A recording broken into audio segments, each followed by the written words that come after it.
Dear Christian viewers, count all your churches around your hometown. How many is it? Numerous. We pray for unity but practice boundaries. We speak of love but choose sides. We share the same Bible yet divide over names. If hardship comes, will labels save us or each other? In early Christianity, believers met in homes, caves, and small groups. No denominations mattered, only faith and trust mattered. If such a situation arose at your hometown, true believers, as said in John chapter 6, verses 44, no one can come to me unless the Father who sent me draws him, and I will raise him up at the last day. We'll help each other, share safe spaces, support families. In persecution, faith becomes one. Political power is temporary and conditional. Persecution strips politics, labels, and buildings. What's left is only what John chapter 6, verses 44 describes those the Father drew to Christ. In Matthew chapter 4, verses 8 to 9, the Bible doesn't say directly that God gave Satan all the kingdoms. But in Luke chapter 4, verses 6, Satan says, all this power will I give thee, and the glory of them, for that is delivered unto me. And to whomsoever I give it. In John chapter 12, 31, Jesus called Satan the ruler of this world. Satan got that authority when Adam obeyed Satan. Adam handed functional rule to Satan. Romans chapter 5, 12 says, sin and death entered through one man.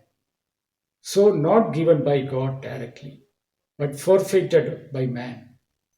In 2 Corinthians chapter 4, verses 4, Apostle Paul called Satan the God of this world.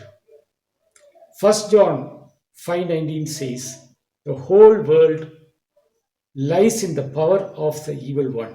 Like in Job, Satan can only act within limits God sets. Politics is heavily influenced by Satan.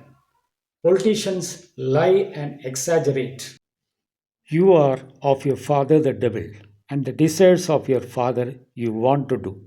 He was a murderer from the beginning, and does not stand in the truth, because there is no truth in him.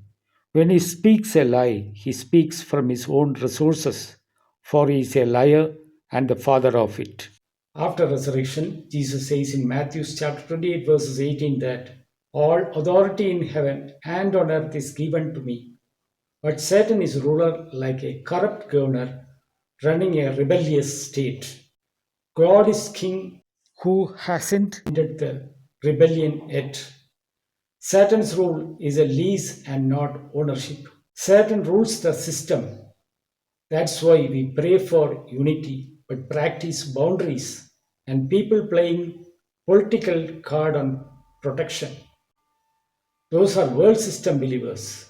John chapter 6, verses 44 is God's invasion into Satan's territory. He is extracting people from the present evil age. If persecution comes, the churches in your hometown are not under any political parties or any protection card. They are in territory where Satan has influence, but every person drawn by the Father belongs to Christ's unshakable kingdom. That is why in persecution, faith becomes one because Satan's divide and rule stops working on people whose ruler is no longer the God of this age.